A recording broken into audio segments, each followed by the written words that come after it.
Kosovo leži na Balkanskem polotoku. Tam danes večinoma živijo Albanci in Srbi, ki so v manjšini.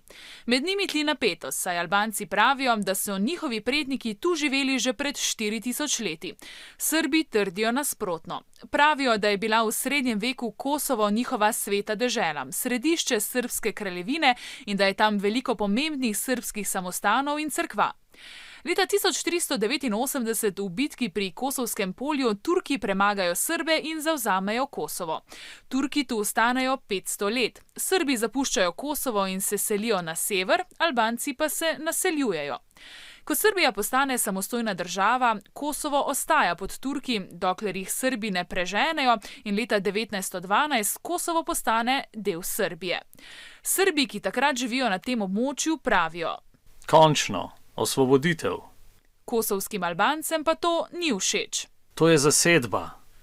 Kasneje v Jugoslaviji kosovski Albanci dobijo avtonomijo, kar pomeni, da o nekaterih pomembnih stvareh lahko odločajo sami.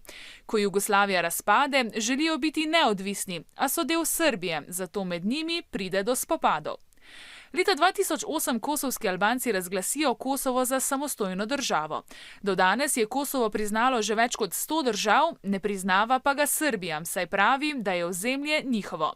Zaradi tega med njimi tli napetost in za mir tam skrbi 3000 vojakov mednarodnih enot. Torej, spor med Srbi in kosovskimi Albanci glede tega, čigavo je Kosovo, se je razvil v zadnjem stoletju.